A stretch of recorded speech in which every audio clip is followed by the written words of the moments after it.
उन्होंने पैसे दिए क्या 30 जोड़ी के? नहीं माँ, अभी पैसे नहीं दिए। बोला जब बिक जाएंगे तब पैसे देंगे। वो क्या है कि हम नए हैं ना, पहली पहली बार है और लोग हमें अच्छी तरह पहचानते भी नहीं है, तो उन्होंने कहा है कि जब धंधा चलेगा तब पैसा मिलेगा। और माँ, हम तो दुकान से निकल के सड़क की दूसरी तरफ खड़े हो गए थे, तब वहां पे देखा कि ग्राहक आ रहे थे उस दुकान में। तब हमने देखा कि उस दुकानदार ने ना हमने जो गुड्डे गुड्डियां दिए थे वो दिखा रहे थे ग्राहकों को। आप मानोगे नहीं, सब लोग वहां जितने लोग आए थे सब इतने हैरान हो गए मूर्तियों को देखकर। मतलब उम्मीद तो यही कर रही हूँ कि खरीद लेंगे। अगर सब बिक जाए ना तो बहुत अच्छा हो जाएगा। और उन्होंने हमसे कहा भी कि अगर ये सब बिक जाता है ना तो हमें कल वापस उन्हें जाके और ऑर्डर्स देने पड़ेंगे, मतलब और मूर्तियां देनी पड़ेगी। और आज के जितने भी पैसे हुए ना वो कल चुका देंगे। हे माँ दुर्गा, सब ठीक हो जाए, सब अच्छे से चल जाए बस।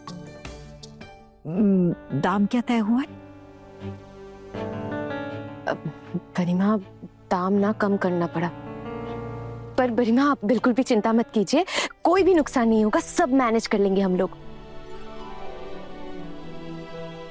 वैसे अभी हम ऐसे बैठे नहीं रह सकते। हाँ, अब अगर कल सुबह उन्होंने मूर्तियों का ऑर्डर दे दिया तो हमें पूरा करना पड़ेगा ना। माँ, टाइम पे अगर नहीं दिया, सप्लाई नहीं हुआ तो मार्केट में नाम खराब हो जाएगा हमारा। सुना सुना मैंने, ये लड़की क्या कह रही है? तो मतलब अभी पूरी रात बैठकर मूर्तियां बनाएंगे? काफी देर हो गई है छोटे बहू, तुम लोग थोड़ा सा कुछ खा लो और फिर आराम कर लो। रात का खाना भी तो बनाना है ना। माँ बिल्कुल भी टेंशन मत लीजिए, हम सब मिलकर ना काम बांट लेंगे। और रात का खाना क्या है वो मैं संभाल लूंगी, सिर्फ सब्जी और रोटी ही तो बनानी है, वो मैं देख लूंगी। और ये सब फटाफट से मूर्ति बनाने के काम पर लग जाएंगे। और मिट्टी को भी अच्छे से गूंथकर मान तैयार करना होगा, वरना मूर्तियों में दरारें पड़ जाएंगी। फिर गरिमा आप ही मिट्टी गूंथकर माल बना दीजिए, आपको सही अंदाजा भी होगा। और बाकी सब काम हम लोग कर लेंगे, क्यों दीदी? हाँ हाँ बिल्कुल। और मैं भी एक काम करती हूँ, मैं ना चूल्हा जला देती हूँ। मीता दीदी और दीदी भाई आप लोग मिट्टी मिलाकर गूंथ लीजिएगा। और माँ, आप एक बार मान देख लीजिएगा सही है कि नहीं, फिर हम सब मिलकर मूर्तियों का आकार दे देंगे। इतनी मेहनत कर पाओगे क्या तुम सब? हाँ माँ, ये कैसी बातें कर रही हैं आप? बिल्कुल कर पाएंगे, हम इतने सारे लोग हैं, पक्का कर लेंगे। और माँ, एक और बात कहूँ, एक दिन ना लोग आपके इस काम की वजह से आपके नाम को हमेशा याद रखेंगे। तू तो चुप ही रहे, बिना मतलब का चने के झाड़ पर चढ़ा देती है मुझे। अब नहीं नहीं माँ, मैं ऐसा कुछ भी नहीं कर रही हूँ। यहाँ इधर चने का झाड़ कहाँ है? लेकिन माँ, मैं सच में एक बात बताऊं, हम सब ना पूरी मार्केट घूम कर आ रहे हैं, लेकिन कहीं पे भी ऐसी मूर्तियां है ही नहीं माँ। एक दिन हम सब चलते हैं ना कृष्णा नगर, देख के आएंगे वहाँ कैसे क्या क्या बनता है। और माँ, वहां से लौट कर आने के बाद आप हमें नए नए डिजाइन की मूर्तियां बना के दीजिएगा, हम तैयार कर लेंगे। पहले जितना माल हाथ में है उसी को बनाकर खत्म करते हैं। हाँ, उसको बेचते हैं, फिर बाद में देखी जाएगी।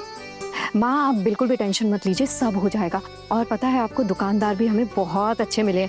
अगर मूर्तियां बिक गई ना तो देखना कल हमें फिर से बुलाएंगे वो।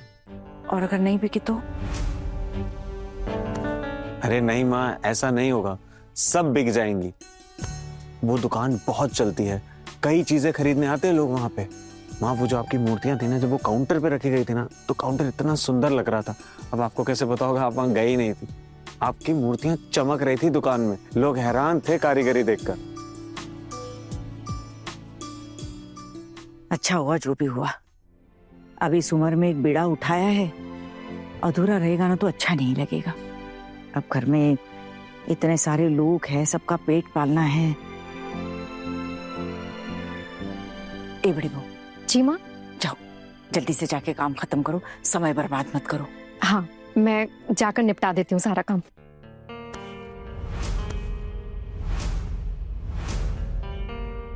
अरे मिली, कल तेरे पति का श्राद्ध है ना?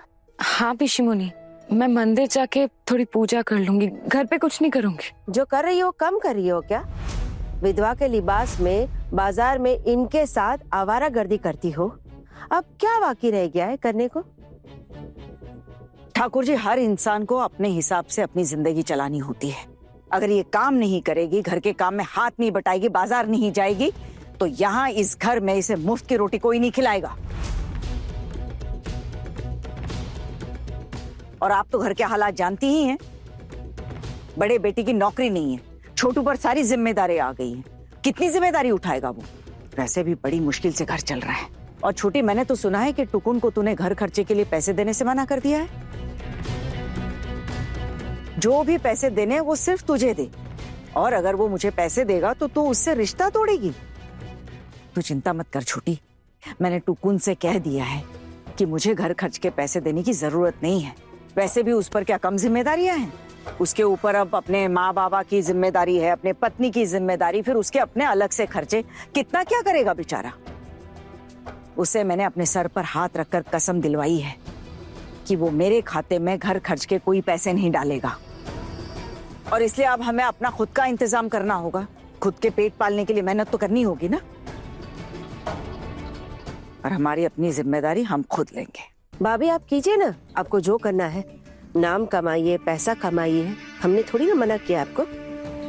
लेकिन ये सब करने के चक्कर में घर की मर्यादाएं टूट रही है। सेन खानदान की बहुएं बाजार में घूम घूम कर मूर्तियां बेच रही हैं। हम भी तो इसी खानदान से है ना, नाक तो हमारी भी कट रही है ना, लेकिन एक ही छत के नीचे रहकर ऐसे ये सब होते हुए देखा भी तो नहीं जा सकता ना। कोई आपसे बड़ा होता ना इस घर में तो जरूर आवाज उठाता, लेकिन कोई है नहीं ना। तो मैं याद दिला देती हूँ भाभी, मिली का तो छोड़ दीजिए, वो तो पराई है। लेकिन भाभी, आपकी ये बहुएं पूरा दिन आज बाजार में घूम रही थी। हमारे परिवार की इज्जत तो आप सब ने मिलकर मिट्टी में मिलाकर रख दी है। ये संस्कार तो नहीं थे हमारे परिवार के। संस्कार से पेट नहीं भरता है पिशिमा, और पेट में भूख लिए सिर्फ खानदान की इज्जत के बारे में सोचना थोड़ा मुश्किल होता है पिशिमा। वैसे आप ये कैसे समझे? आपके पति के चले जाने के बाद तो आप खुद यहाँ आ गई थी ना माँ के भरोसे रहने के लिए। यहाँ तो आपको रोटी, कपड़ा, मकान सब कुछ मिला। कभी भी किसी भी मुसीबत का सामना नहीं करना पड़ा ना। आराम से जिंदगी कटी आपकी। और आपका बेटा, उनकी परवरिश भी तो यहाँ इसी घर में हुई है ना, माँ के भरोसे। अब आपका बेटा इतना अच्छा कमाता है, नौकरी करता है, आपका खर्चा उठाता है, तो फिर आपको किस बात की टेंशन? लेकिन हमारे हालात ऐसे नहीं है ना पिशिमा। कमाने वाला सिर्फ एक इंसान है यहाँ पे। अब ऐसी परिस्थिति में हम संस्कार और इज्जत के बारे में सोचकर घर पे बैठ के रो तो नहीं सकते हैं ना। और मेहनत करने से इज्जत कम नहीं होती है पिशिमा। इसलिए हम लोग मेहनत करते हैं, बाजार जाते हैं, खुद का काम खुद करते हैं, ताकि किसी के ऊपर सर का बोझ ना बन सके। और रही बात दीदी भाई की, तो दीदी भाई के पति का श्राद्ध कल है, वो पूजा कर लेंगी। और फिर जब इनके दिल में इनके पति के लिए इतनी इज्जत है ही नहीं, तो फिर आप अलग से इनके पति के लिए इज्जत दिखाकर क्या हासिल कर लेंगी पिशिमा? ये क्या बकवास कर रही हो तुम? पिशिमा, आपने जैसा कहा मैंने भी वैसा ही जवाब दिया आपको। यहाँ तो हम सब जानते हैं ना कि दीदी भाई के पति और ससुराल वाले उनको कितना सताते हैं। उनके दिल में इनके लिए जरा भी प्यार और इज्जत नहीं था। तो फिर दीदी भाई को भी कोई जरूरत नहीं है उनका नाम जपने की। ये जितना करनी है उतना ही काफी है। और पिशिमा, आप ये सब छोड़िए, आप मेरी बात ध्यान से सुनिए। देखिए, अब आपकी उम्र हो गई है और आपके हाथ में काफी समय। अगर इतना समय मेरी सासू माँ के पास होता ना, तो वो भगवान की सेवा में अपना मन लगा लेती, या कहीं भजन कीर्तन या कथा सुनने चली जाती। लेकिन फिलहाल माँ के पास इतना समय नहीं है। और शायद कल हमें एक बहुत बड़ा ऑर्डर भी आने वाला है मूर्तियों का, जिसकी वजह से हमें अभी खाना पीना जल्दी खत्म करके काम पे लगना है। लेकिन आपके पास तो बहुत खाली वक्त है ना पिशिमा। पास के मंदिर में ना भजन कीर्तन चल रहा है, आप वहां क्यों नहीं चली जाती हैं? यहाँ यूं सबके साथ झगड़ा करने में अपना वक्त क्यों बर्बाद करनी है पिशिमा? और ये सब करने से पाप भी चढ़ता है, इतना तो पता होगा आपको पिशिमा। तुम जैसी मुंहफट और बदतमीज लड़की मैंने आज तक नहीं देखी। तू मुझे सिखाएगी कि मुझे क्या करना चाहिए और क्या नहीं? अरे नहीं नहीं पिशिमा, मैं भला आपको क्या सिखा सकती हूँ, आप बताइए। ये तो आपकी मर्जी है। आपको भजन कीर्तन सुनने जाना है जाइए, नहीं जाना है मत जाइए, ये तो आपकी मर्जी है। ठीक वैसे ही आप भी हमें कुछ भी मत सिखाइए। कि मेरी सासू माँ कैसे अपना घर चलाएंगी, हम बहुएं बाजार जाएंगी या नहीं जाएंगी, दीदी बाई श्राद्ध करेंगी या मूर्तियां बेचेंगी, ये आप तय नहीं करेंगी। ये मेरी सासू माँ की मर्जी है और आपको इतना अधिकार है भी नहीं कि आप हमें ये सब कुछ कह सके। सब अपनी अपनी मर्जी और जिंदगी के खुद मालिक हैं यहाँ, और सब लोग आपकी बात सुन के चले, ये तो मुमकिन नहीं है ना पिशिमा। तो फिर क्या जरूरत है, क्यों बेवजह आप अपनी बेइज्जती करवाने पर तुली हुई हैं? बौर दीदी चलिए खाना खा लेते हैं, बहुत भूख लगी है। और दादा भाई आप भी हाथ मुंह धो लीजिए ना, मैं चावल गरम कर देती हूँ। हाँ हाँ मैं आता हूँ। माँ आपने खाना खा लिया? तुम सब इतना अच्छे से रख के गई थी मेरे लिए, खा लिया मैंने। माँ आज आपको खुद अपने हाथों से खाना लेना पड़ा, ये सोच के बहुत दुख हो रहा है। आज के लिए माफ कर दीजिएगा। अरे इसमें माफी मांगने वाली क्या बात है? इतना काम करके आई हो तुम सब, और मेरे 2 हाथ होते हुए मुझे किसी और की मदद की क्यों जरूरत पड़ी? लेकिन फिर भी मामी माँ, आप अगर किसी से मदद मांग भी लेती ना, तो मुझे नहीं लगता कोई मदद करता आपकी। ये देखिए ना, ये लोग खुद अपना अपना खाना खा चुके हैं और आपको पूछा तक नहीं। आपने क्या कुछ नहीं किया इन सब लोगों के लिए?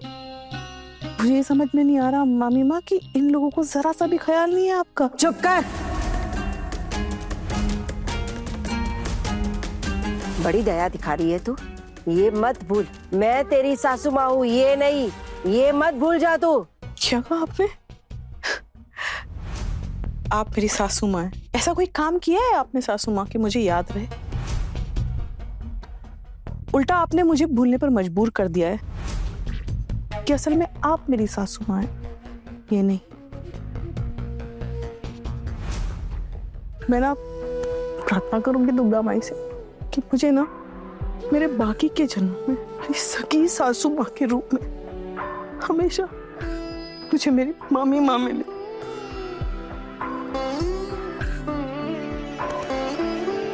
और आपका चेहरा मुझे कभी ना देखना पड़े।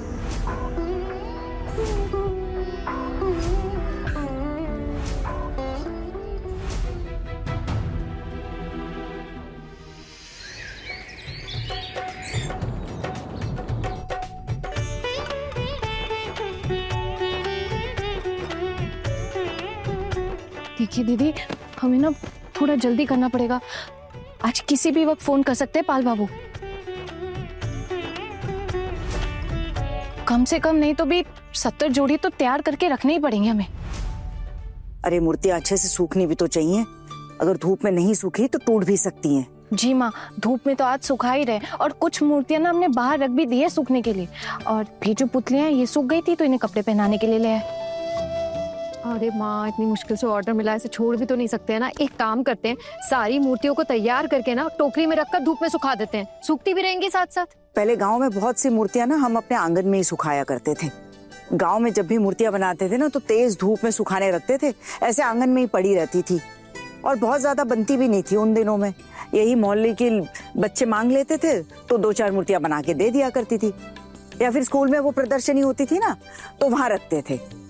अरे आधी मूर्तियां तो बच्चे ऐसे ही उठा के ले जाते थे, पता है। माँ मेरा मन कह रहा है कि हमारा ये कारखाना ना बहुत बढ़ेगा। हमें ना ये सारी जगह भी कम पड़ेगी, हमें नई जगह लेनी पड़ेगी किराए पर। अरे अभी से सपने मत देखो, पहले जरा मेहनत करो और थोड़ा सा सब्र भी रखो। अरे आप लोग इस तरह हर रोज सुबह में इस तरह से गंदगी फैलाओगे और हमें साफ करना पड़ेगा, ऐसा तो हो नहीं सकता ना। इस घर में हम भी रहते हैं और इस आंगन पर हमारा भी हक है। हाँ भले मेरा नहीं है लेकिन मेरे दादा का तो है ना, और उन्होंने साफ साफ कह दिया है कि आप इस तरह से यहाँ पर गंदगी नहीं कर सकते हो। आई बात समझ में? आप क्या चाहती हैं कि हम सब घर के बाहर जाकर काम करें या फिर छत पर तेज धूप में बैठकर काम करें? भाभी हमने हमारे घर को ऐसे कभी धंधा चलाने के लिए इस्तेमाल नहीं किया है, और आप सब लोग ऐसे मिट्टी की मूर्तियों की फैक्ट्री लगाओगे यहाँ पे, और ये मिट्टी लाओगे, आग जलाओगे, गंदगी करोगे, और ये सब घर के अंदर तो नहीं होने दिया जा सकता ना। और छोटू, तेरी भलाई के लिए बोल रहा हूँ बेटा, समझा अपनी माँ को। ये घर मेरा है देवर जी, और इस घर में किसी और का हिस्सा नहीं है। आपके बड़े भाई ने यहाँ सिर्फ रहने का हक दिया है आपको, तो इसका मतलब ये मत समझिए कि ये संपत्ति आपकी हो गई है। भाभी, रहने का हक दिया है ना, तो इसका मतलब ये है कि इस घर में हमारा भी आधा हिस्सा है। और वो तो आप ही ने लिखा पढ़ी के वक्त मेरा नाम नहीं लिखने दिया होगा ना दादा को। क्या मैं अपने दादा को पहचानता नहीं हूँ? पक्का इस घर में वो मेरा भी हिस्सा रखते हैं, और जब उन्होंने हमें यहाँ जिंदगी भर रहने का हक दिया है ना, तो इस घर पे हमारा भी अधिकार है, और ऐसे गंदगी में हम नहीं रहेंगे। चाचा जी, लेकिन हम सब कुछ साफ तो करी। एकदम चुप, तुम एक शब्द भी नहीं बोलोगी। तुम्हें यहाँ किसी ने ज्ञान बांटने के लिए नहीं भेजा है। 2 दिन की मेहमान और यहाँ शैतान बन के बैठ गई है हमारे घर पर। पूरा यहाँ कचरा फैला के रखा हुआ है, बोल रही है साफ कर देते हैं। चाचा जी, कल तो बस थोड़ा सा हम हड़बड़ी में जल्दबाजी में निकल गए, इसलिए साफ नहीं कर पाए थे, लेकिन जब हम वापस आए थे तो सब कुछ ऐसे का तैसा ही पड़ा हुआ था। हमने आकर खुद अपने हाथों से साफ सफाई की थी। यहाँ ये सब नहीं चलेगा। छोटू बेटा, तू अपनी माँ को समझा ले बेटा। आपको लगता है माँ मेरी बात सुनेंगी? क्यों रे? तू क्या चाहता है कि हम लोग घर से बाहर जाकर काम करें? तो छोटू, हम ये सब कहाँ करेंगे? अगर काम ही करना है तो ठीक है, इस जगह को हम त्रिपाल से घेर देंगे। चाचा जी, मैं हर रोज सब कुछ साफ कर दूंगी, आप बिल्कुल चिंता मत कीजिए। आज तेरे पति का श्राद्ध करके आई है ना सुबह, घर पर तो कुछ किया होता, हवन करवाया होता, ब्राह्मणों को भोज करवाया होता। तू तो यहाँ आकर बैठ गई है। बेचारे की आत्मा को शांति मिलेगी क्या? ये जब से आई है ना, हमारे घर में अनर्थ होना शुरू हो गया है। देख रहे हैं दादा, श्राद्ध की पूजा करने के बाद सीधा आकर बैठ गई है काम करने के लिए। मैं काम कर रही हूँ तो आपको इतनी क्या परेशानी है पिशी मुनि? घर के रीति रिवाजों का श्राद्ध किया जा रहा है ना, इसीलिए कहना पड़ रहा है। सीधा और साफ साफ कह रही हूँ, यहाँ साफ सफाई किए बिना चलेगा नहीं। अब क्या आपकी बातों के अनुसार चलना पड़ेगा हमें? भाभी, भले ही आप इनकी बात ना माने, लेकिन मेरी बात तो आपको माननी ही पड़ेगी।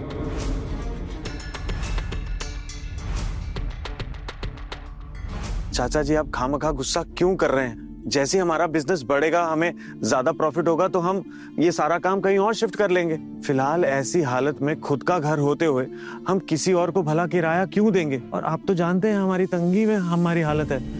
अब इस हालत में हम किराया कहाँ से देंगे? अरे इस बारे में हम क्यों अपना माथा फोड़े भाई? और ये सब जो हुआ है ना, वो सिर्फ एक लड़की की वजह से हुआ है। इस लड़की की वजह से, छोटू की बीवी की वजह से। बेटा, तेरी बीवी पे तेरा कोई कंट्रोल है नहीं। वैसे चाचा जी, कंट्रोल कैसे होगा? मेरी कोई बात ही नहीं सुनता। और वैसे भी आप भी तो इतनी देर से बोल ही रहे हैं, आपकी सुन रहा है कोई? और सारी गलती आहाना की नहीं, इसमें बाकी बहुएं भी हैं, वो भी किसी की नहीं सुनती।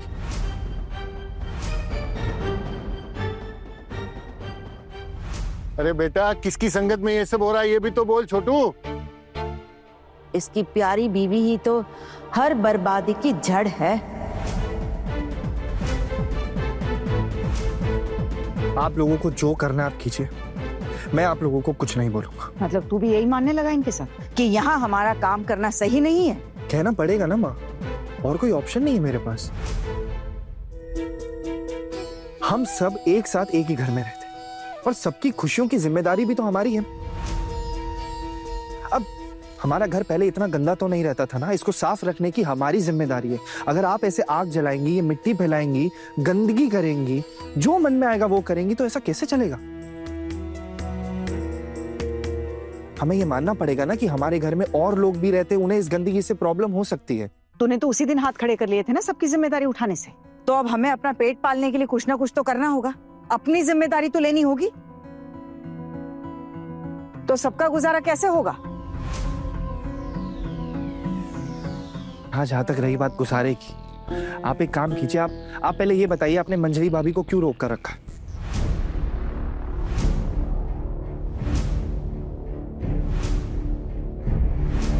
आप उन्हें पोल्टू दादा के पास जाने दीजिए ना, और मीता भाभी टुकुन दादा के पास चली जाएंगी, तो घर में और कितने लोग बचे।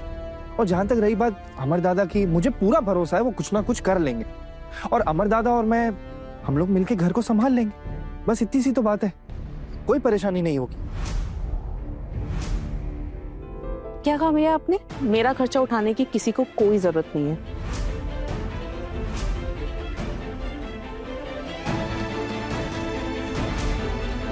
और इसीलिए तो मैं काम कर रही हूँ, काम तो करना ही पड़ेगा। और मैं अपने पति के साथ कभी भी तो जा सकती हूँ ना अर्जुन भैया। पर अब मैं छोटी की इस लड़ाई में और बड़ी माँ की इस लड़ाई में उन्हें अकेले छोड़कर कहीं भी नहीं जाने वाली हूँ। पहले हम ये लड़ाई लड़ेंगे, जीतेंगे, उसके बाद जहां जाना होगा मैं चली जाऊंगी।